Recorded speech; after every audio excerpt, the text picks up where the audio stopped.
Jubilations, joy, excitement, and appreciations were in no short supply on February 18th, 2023, as the people of Ikberu in Rema region of Ogun State turned out to receive the Vice President, Prof Yemi Osinbajo, who was in the ancient town to commission some legacy projects executed by President Muhammadu Buhari administration through the office of the Senior Special Assistant to the President on Sustainable Development Goals.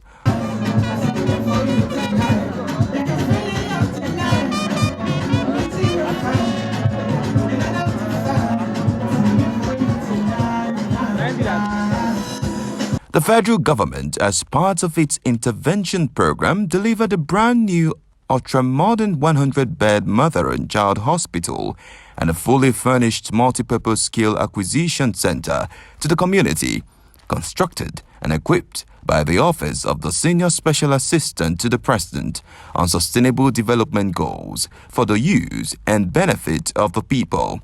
The projects are part of the over 80 high-impact projects so far executed in the state by the SDGs office. Today, we're here to commission 2 out of several projects. At the last count, the Office of the Senior Special Assistant to Mr. President on Sustainable Development Goals has funded about 80 projects across the length and breadth of Ogun State. It's important to properly inform all of us that this office is situated in the presidency, and all her activities are because of the leadership that Mr. President has provided through his identifying and adopting the 2030 Agenda for Sustainable Development, which evolved into the 17 SDG goals. So on that note, we want to thank Mr. President, President Muhammadu Buhari GCFR, for adopting the SDG goals and for allowing Ogun State to be one of the beneficiaries of projects like this that crisscross our state. I want to thank His Excellency, the Vice President, for accepting to be here today, despite his very busy schedule, to commission this project that was initiated through the very strong partnership between Ogun State government and the Office of the SSA on Sustainable Development Goals. This project was initiated in 2021 and was completed a year afterwards. So this project has probably been completed almost a year ago. Mr. Osinbajo has been harassing me about us commissioning, but I said to her, don't worry, we'll commission it at the right time. And this is the right time. As a state, we appreciate that good governance is definitely synonymous with the SDG goals. As a matter of fact, the elements of good governance are captured in particularly in SDG goals 3, which is good health and well-being, 5, gender equality, 9, industry and innovation. I picked those 3 because those 3 are very relevant to what we are doing here today. And they fit and sit very well with our vision, which is to create a focused and qualitative governance while providing an enabling environment for public-private sector partnership, which we believe is fundamental to the economic growth of the state and the individual prosperity of our people. Vice President Yemi Osinbajo, son, in his keynote address, noted that improving the welfare of citizens by investing in the health and well-being of women and children, in particular, remains paramount to the Buhari administration. This, he says, justifies the massive investment in human capital development projects and other intervention programs and projects implanted by the Office of the Senior Special Assistant to the President on SDGs and other agencies of government. This is also why, according to him, the federal government is collaborating with states and development partners so that, for instance, no young person should go through the needless frustration of joblessness. Everyone who is present here today may recall that President Muhammadu Buhari joined other world leaders during the 70th session of the United Nations General Assembly, which is called UNGA, in September 2015 to adopt the 2030 Agenda for Sustainable Development. The agenda envisions a present and a future that is economically, sustainably, socially inclusive, and environmentally resilient. The United Nations Sustainable Development Goals are therefore especially transformational, and the importance of investing in the health and well-being of women and children in particular cannot be overstated. These SDGs have therefore been carefully integrated into our medium and long-term national and subnational development policies and plans. Besides the projects we are commissioning today under the SDGs, soon we would also be commissioning another set of ongoing projects around here, including the following: the construction of a 250-bed mother and child hospital in Ikenne, which is already practically completed; the construction of a mega school in the Ikenne, which is the Ikenne Community High School premises with 24 classrooms, and this has also been completed. There's also a mini stadium at the Ikenne Community High School nearing completion, and the completion and construction of 36 classrooms at the Mayflower School in Ikenne. There's another skills acquisition center at the Sompi High School at Ilesha, which has also been completed. So today's event symbolizes the tremendous progress that has been made in achieving the SDGs, and in that process promoting the health and welfare of all our people. This hospital is a testament to our commitment to the health care of women and children and to ensuring that we secure the future of Ogun State. The facility, as we have heard already from both the Special Assistant to the President as well as the Governor, will not only provide primary health care to treat preventable diseases, but it will also ensure that women have access to pre- and postnatal care, which, as you know, are absolutely vital to the well-being of our women and, of course, the children that they will give birth to.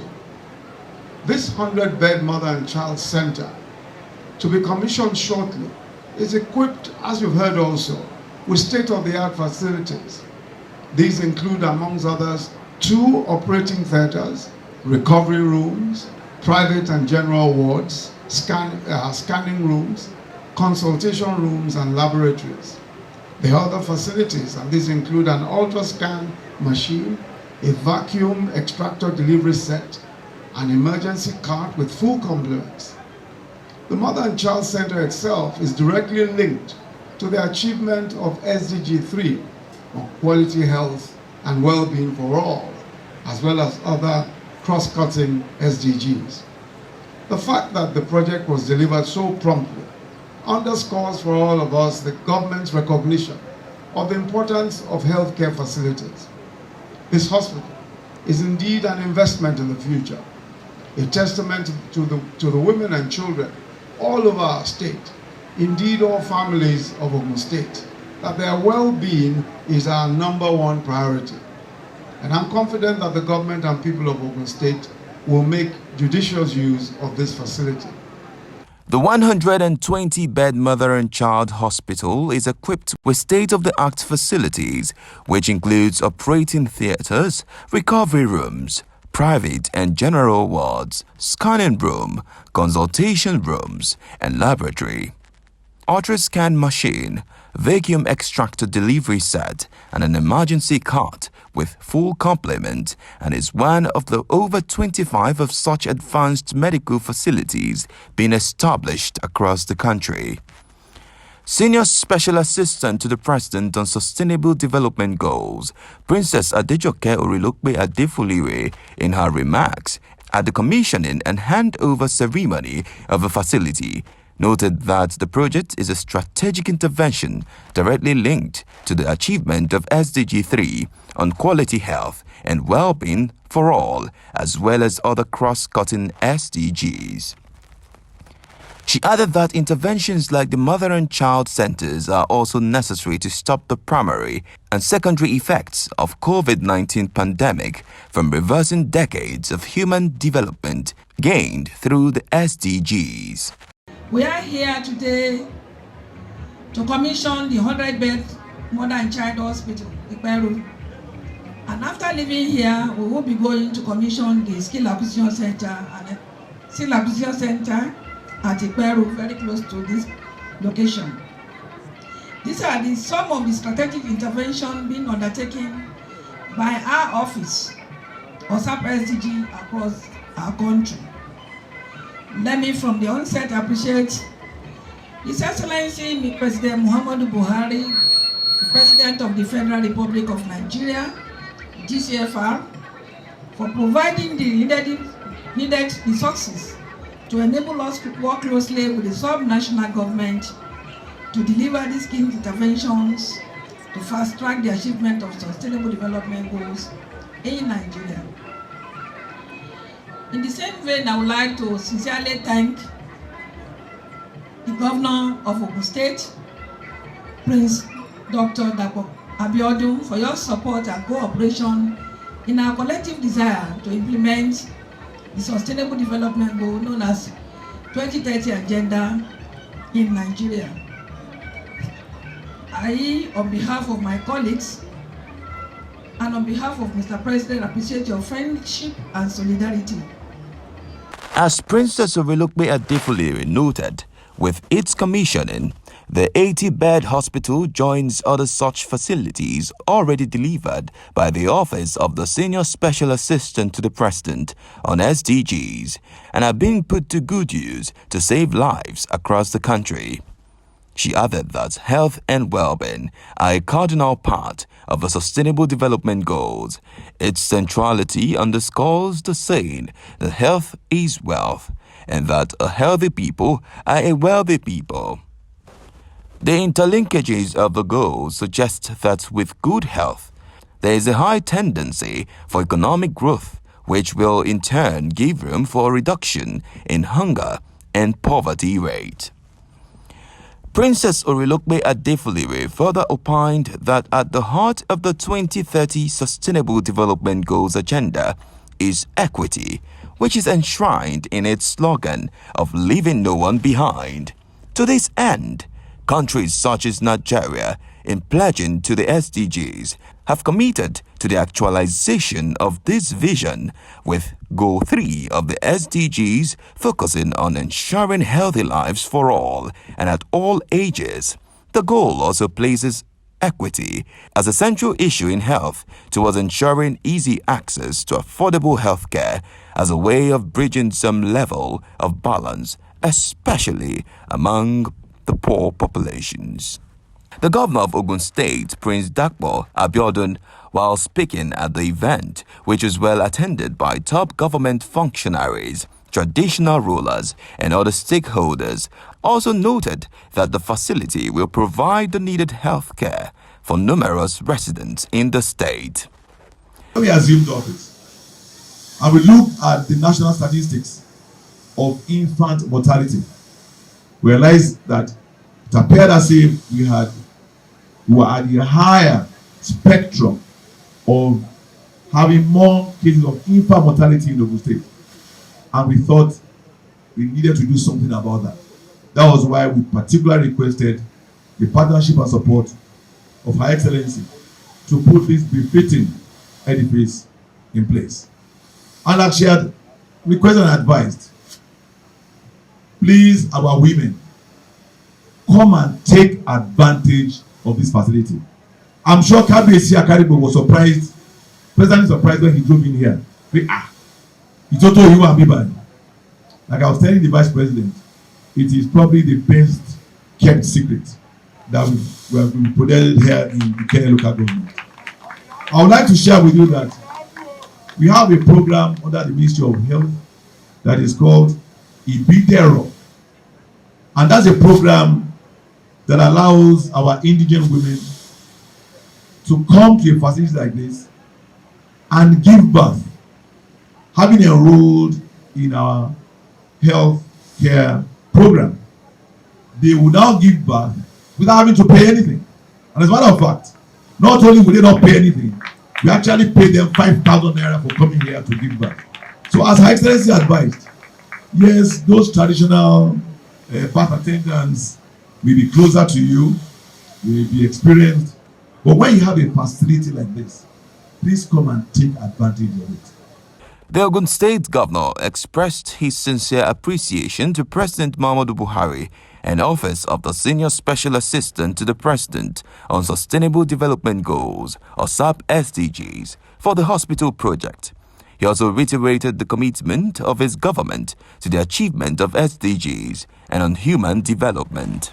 In healthcare delivery, leaving no one behind implies that issues of health inequalities is addressed by promoting universal health coverage to ensure that people, especially in rural areas, obtain the health services they need without suffering hardship. It also includes health protection, promotion, prevention, treatment, rehabilitation, and palliation. Some of the traditional rulers and distinguished guests who spoke on the significance of the project to the state also thanked the federal government for the laudable interventions and particularly urged the community to take ownership, use, and protect the facility in a bid to ensure sustainability. Well, my own is just to express our appreciation and gratitude that this beautiful edifice is located and situated in Rebo. Health, they say, is wealth. I'm very happy that we have this kind of institution in Remo land. Senator, we still need, I think you still have about 3-4 months. And even Madam Mrs. Our former Deputy Governor, I've had cause to also speak to you. Mafia Jawadi Neremo, at least the Vice President is here listening. We still need more, and I thank you for what you did at NYSC ground. God bless you all. This building is a proof of what is possible, and unlike a lot of, just for the benefit of our people, we have over 86 of such projects in Ogun State. So it is important that we continue to bring awareness and create advocacy on SDG, so people know what federal government is doing in collaboration with state government to strengthen SDG at the state level. We'll continue to ensure the efforts set by the global agenda and the continuous development of the state remain forthright in our effort of leaving no one behind. This is our mantra and this is our charge. Due to his extensive network in both the public and the private sector, His Excellency Prince Dapò Abiodun has attracted a myriad of tangible investments to the state health sector to strengthen the system. At this juncture, I, on behalf of all the citizens of Ogun State, especially Iperu Remo indigenous and its environment, would like to express our profound gratitude to the Vice President, the Governor, the Federal Government of Nigeria, the SDG Office, for deeming the health sector in Ogun State worthy of being a beneficiary to this impressive 100-bed mother and child hospital. While the provision of good healthcare facilities is a major prerequisite for ensuring a wealthy nation, The office is taking further steps in this quest by providing the people of Ogun with skill acquisition and entrepreneur centers to bridge the gaps, provide the people with the requisite skills that will enable them create wealth and break away from the poverty trap. The skill acquisition centers, also constructed and equipped by the Office of the Senior Special Assistant to the President on SDGs, has the capacity to empower over 2,500 youth and women with life skills annually in the state, as government strive to halt and reverse the worrisome rate of unemployment in the country. Princess Adejoke Orilokpe Adefolire asserted that the Office of the Senior Special Assistant to the President on SDGs is committed to prioritizing key interventions with multiplier effects on multi-dimensional poverty, in line with President Muhammadu Buhari's promise to lift 100 million Nigerians out of poverty in 10 years. Princess Adejoke emphasized that the federal government will continue to prioritize interventions with potential impact on the lives of the poor and vulnerable Nigerians in the bid to ensure that no Nigerian is left behind in the race to achieving the 2030 agenda, with a conviction that when the youth and women are empowered with the right skills, they can transform their livelihoods and contribute meaningfully to the economy. She stated that it is based on this notion that President Muhammadu Buhari is strongly supporting the implementation of the SDGs. Hence, the youth must not fail, but complement this noble gesture by engaging positively in enterprises and shun vices which destroys not only the youth, but has negative impact on the society. Very distinguished guest. One of the key findings of our 2020 Voluntary National Reviews, known as VNR, to the high-level political forum in the United Nations was to increase number of unemployed youth in Nigeria. To achieve this cardinal objective of President Muhammadu Buhari, our youth must be engaged to use their hands to work for a living and to shun all forms of crimes. A crime-free society is one that its youth are productively engaged. And this empirical evidence shows that investing wisely in our youth and young people lead to employment opportunity and poverty reductions, which is in turn guarantees social security, thereby fast-tracking the achievement of SDG Goal 1, Goal 2, Goal 5, Goal 8, Goal 9, Goal 10, and Goal 16 respectively. I am convinced that our youth, when empowered with the right skills, can transform their livelihood and contribute meaningfully to the economy. Our office and Ogun State government have worked closely and tirelessly to construct and furnish these facilities as strategic tools for the socio-economic development of Ogun State. Princess Orilokpe Adefolire, in concluding, appreciated Ogun State Governor for his commitment on ongoing support to the implementation of the SDGs in the state, and urged beneficiaries of such interventions to take advantage of them to achieve the intended purposes. Let me conclude by affirming the commitment of our commitment to the achievement of the Sustainable Development Goal in Nigeria by year 2030. We will continue to prioritize interventions with potential impact on lives of the poor and vulnerable population of our society. We will continue to work closely with state actors and non-state actors, especially the sub-national government, so that no Nigeria will be left behind. I want to thank His Excellency the Governor once again for the collaboration, solidarity, partnership, and encouragement on this project. Thank you so much, Mr. Governor. Thank you so much for all your team that are working with us. We pray that God Almighty will bless the work of our hands. Òkè òkè là ń lọ, òkè òkè là ń lọ, olóríire tẹ̀lé mi. Òkè òkè là ń lọ, a ò ní fàsẹ́yìn o. Òkè òkè là ń lọ, òkè òkè là ń lọ o. Òkè òkè là ń lọ o. Olóríire tẹ̀lé mi.